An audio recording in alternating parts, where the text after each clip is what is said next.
வணக்கம்.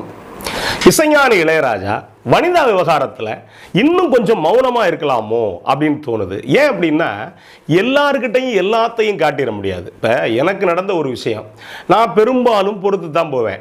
யதார்த்தமாக நல்ல ஒரு கூட்டமான நேரம் ராத்திரி 9 மணிக்கு ஒருத்தன் என் மேலே ஏற்கனவே ரொம்ப தெரிஞ்சவன் தான், என் மேலே ரொம்ப ஏதோ கோபத்தில் இருந்திருப்பான் போல இருக்குது. அவன் முழுசாக சரக்கில் இருந்தான். நான் போக முடியாமல் சும்மா இருக்க முடியாமல் கிட்ட போகும்போது என்ன மாமா அப்படின்னா, நான் சரி என்ன மாப்பிள்ளைன்ட்டு போயிருக்கலாம், என்ன மாப்பிள்ளை ஒரு மாதிரியா நிற்கிறேன் அப்படின்னா, அவ்வளவுதான்.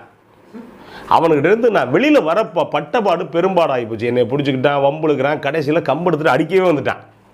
அவ்வளோ பேருக்கு முன்னாடி நான் ஒருவேளை அவனை அடிச்சிட்டேன்னு வச்சுக்கோங்களேன், சுற்றி இருக்காலாம் கேட்பாங்க, ஏயா அவனே குடிகார பையில போய் அடிச்சுக்கிட்டு இருக்க, உனக்கு அறிவு இருக்கா, இல்லை நீ குடிச்சிட்டு அலையிறியா அப்படின்னு கேட்டுருவாங்க.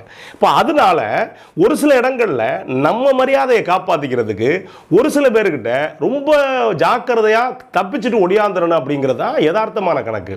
இப்போ ராஜா சாரை பொறுத்த வரைக்கும் என்ன அப்படின்னா, இந்த வனிதா விஷயத்தில் கொஞ்சம் மௌனமாக இருந்திருக்கலாமோ அப்படின்னு தான் தோணுது. ஏன் அப்படின்னா வனிதா எப்படிப்பட்டவங்கன்னு தெரியும். அதாவது 2 முனைக்கு போகக்கூடிய ஒரு சில பேர் இருக்காங்க. திடீர்னு பார்த்தீங்கன்னா பாசம் காட்டுறதும் பயங்கரமாக காட்டுவாங்க, முறிச்சு விடுறதும் கவனித்து பார்த்தீங்கன்னா நம்மளால் தாங்க முடியாது, அந்த மாதிரி பண்ணுவாங்க. வனிதாவை பொறுத்த வரைக்கும் அவங்க குடும்பத்தோடைய ஒட்டு உறவு இல்லாத ஒரு பெண். இன்னும் சொல்ல போனால் இடையில அந்த பிக் பாஸில் போயிட்டு மகளை கூட்டு போயிட்டு படாத பாடுபட்டு, பிக் பாஸே படாத பாடுபட்டுச்சு. அந்த மாதிரியான ஒரு பெண்மணி. அவங்க ஒரு படம் எடுத்திருக்காங்க, மிஸ்டர் அண்ட் மிஸ்ஸஸ் அப்படின்னு. நான் கூட என்ன நினச்சேன், அந்த மகன் நடிக்கும் போல இருக்கு அப்படின்னா இந்த அம்மாவே நடிச்சிருக்கு, கூட அந்த ஒரு ஆள் நடிச்சிருக்காரு, 2 பேர் நடிச்சிருக்காங்கன்னு வச்சுக்கோங்களேன். அது ட்ரெய்லரே பார்த்து தொலைய முடியலை. நான் பார்த்துட்டு பக்கத்தில் என் பையன் இருந்தால் டப்புன்னு ஆஃப் பண்ணிட்டேன், இது வேண்டாம்டா, இதை பார்க்க முடியாது அப்படின்ட்டு. இந்த ட்ரெய்லரே இந்த கன்றாவியில் இருக்குது அப்படின்னா படம் என்ன கன்றாவியில் இருக்கும் அப்படிங்கிற ஒரு கணக்கு இருக்குது. ஏன்னா எந்த வயசில் எப்படி இருக்க ஒரு கணக்கு இருக்கு இல்லையா. 2 கிழவனுக்கும் கிழவிக்கும் முதலிரவு நடந்த மாதிரியான கணக்குன்னு வச்சுக்கோங்களேன். இப்போ இப்படிப்பட்ட ஒரு படத்துக்கு இந்த பாட்டை எடுத்திருக்காங்க. எடுத்தா சோனி நிறுவனத்தில் அந்த அம்மா நான் அனுமதி வாங்கிட்டேன் அப்படிங்கிறாங்க. சரி, சோனி நிறுவனத்தில் அனுமதி வாங்கிட்டா ராஜா சாருக்கிட்ட போய் படம் தான் எடுத்துக்கிட்டேன்னு சொன்னாங்களே தவிர ராஜா சாருக்கிட்ட முறையாக அனுமதி வாங்கிட்டேன் அப்படின்னு அந்த அம்மா சொல்லலை. ஒருவேளை அனுமதி வாங்கியிருந்தாங்க அப்படின்னு வச்சுக்கோங்களேன், என்ன செய்யணும் அப்படின்னா முறையாக அதுக்கான கடிதத்தை அவர்கிட்ட வாங்கியிருந்தா இதுக்கான எந்த பிரச்சனையும் இல்லை. இன்னும் ஒரு சில பேர் என்ன பேசுகிறாங்க அப்படின்னா, இந்த வெறுவாயை மெல்றதுக்கு அவளை போட்டு மெல்லலாம் அப்படிங்கிறது மாதிரி இப்போ பேசுகிறப்ப இவர் இதே வேலையாக போச்சுங்க. எஸ்பிபி காலத்திலேருந்து, அந்த காலத்திலேருந்து, இந்த காலத்திலேருந்து அவர் படுத்தாத ஆளே கிடையாதுங்க அப்படின்னு மொத்தமாகவே பேச ஆரம்பிச்சிட்டாங்க. இன்னும் ஒரு சில பேர் அன்னைக்கு ஒரு பேட்டியை பார்த்தேன், திடீர்னு கேட்குறாரு, சார் நீங்கள் இளையராஜா பாட்டு கேட்பீங்களா? ஆமாம், நிறைய கேட்பேன், காதல் பாட்டு கேட்பேன், அந்த பாட்டு கேட்பேன், இந்த பாட்டு கேட்பேன், இளையராஜா பாட்டு கேட்காம இருக்க மாட்டேன் அப்படிங்கல. அந்த பையன் சொல்கிறார் உடனே, அப்படியா, அப்போ உங்ககிட்ட காப்பிரைட் கேட்பாரு அப்படின்னு ஒரு பக்கம் கிண்டல் பண்ணுறாங்க. இதை விட ஒரு இதில் பார்த்தேன், தலைப்பு வச்சுருந்தாங்க. தலைப்பெல்லாம் அப்படி வைக்கலாமா அப்படிங்கிறது, இளையராஜா வனிதா விஜயகுமார் காம லீலைகள்னு போட்டிருக்காங்க. இதெல்லாம் அடுக்குமா? முதல்ல அவர் 80 வயசை தாண்டின ஒரு மனுஷன். காமங்கிறது எல்லா மனுஷனுக்கும் பொதுவானது, அது வேற. ஆனால் 80 வயசை தாண்டி இருக்கிற ஒரு மனுஷன்கிட்ட போயிட்டு இப்படி ஒரு தலைப்பை வைக்கிறது நியாயமா? முதல்ல நீங்கள் என்ன வேணாலும் பேசி தொலைங்க கருமத்தை. இப்படி ஒரு சில பேர், அந்த அம்மா பேட்டி கொடுத்தது சும்மா இருக்க முடியாமல் அது சொந்த பந்தம் அதெல்லாம் சொல்லிட்டா பரவாயில்ல, கடைசியில் நான் பேசிட்டேன்னா நிறையா வந்துடும், என்னை பேச விட்டுறாதீங்க அப்படிங்கிற மாதிரி அந்த அம்மா நிறையா ஒரு மாதிரி பொங்குனாங்க. பொங்குன உடனே ஒரு சில பேர், ஆமாம் அந்த கண்ணீரில் உண்மை இருக்குல்லங்க அப்படிங்கிறாங்க. அந்த கண்ணீரில் உண்மை இருக்கா இல்லையானா அந்த அம்மாவுக்கு தான் தெரியும்.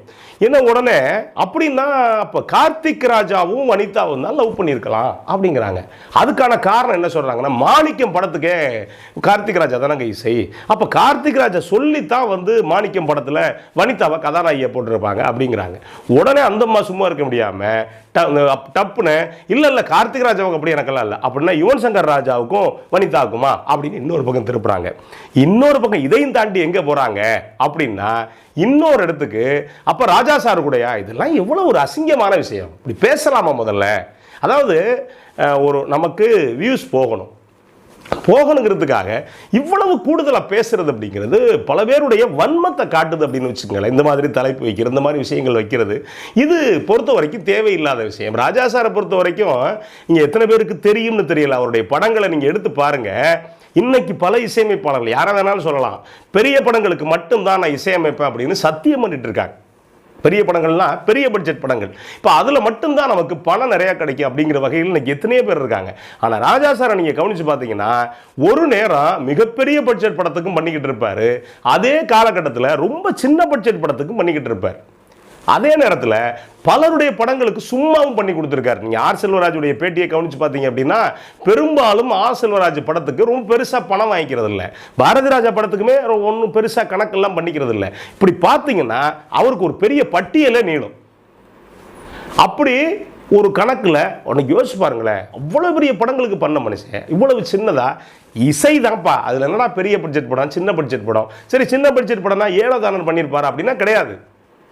அவர் பண்ண எல்லா பாடல்களும் அவர் கணக்கில் சிரத்தையோட தான் பண்ணியிருப்பார். அப்போ பல பேருக்கு விட்டு கொடுத்துட்டு சின்ன பட்ஜெட் படம் நான் பண்ண மாட்டேன் அப்படின்னு யோசிக்காமல் எல்லா படங்களையும் பண்ண ஒரு மனுஷன் இன்னைக்கு அவருக்கு சமமான ஒரு பெண்ணா, அதாவது பிறவியில் எல்லாரும் சமம் தான், அது வேற.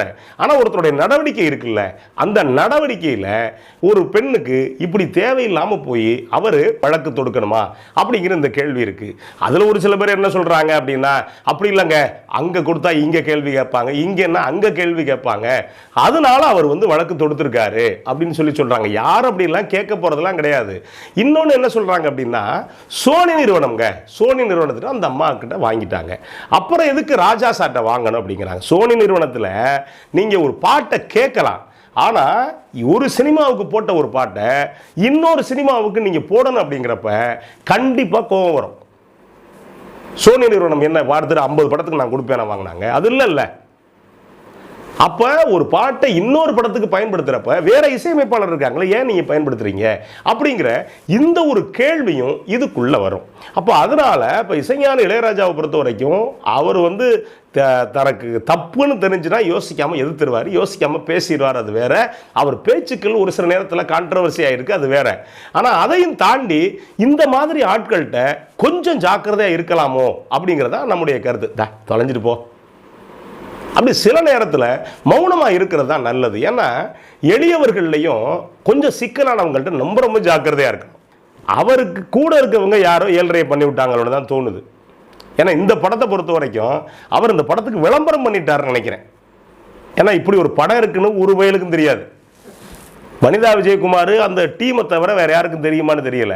இப்போ என்ன அப்படின்னா நம்மளையே தேட வைக்குது. இப்போ என்னைய மாதிரி எத்தனை பேர் இந்த ட்ரெய்லரை தேடினாங்கன்னு தெரியல, இல்லை எத்தனை பேர் சரிப்பா படம் எப்படி இருக்கும் அப்படின்னு ஒரு தடவை பார்ப்போம். ட்ரெய்லரை பார்த்த ஒரு சில பேர் பரவாயில்லடா கிழவனும் கிழவியும் முதலிரவு நடக்குது போய் பார்ப்போம்னு கூட பார்க்கலாம், அப்படி கூட நடக்கலாம். இப்போ தேவையில்லாமல் இந்த படத்துக்கு அவரே விளம்பரம் கொடுத்தது அப்படிங்கிறது தேவையில்லாததான் நம்முடைய கருத்து.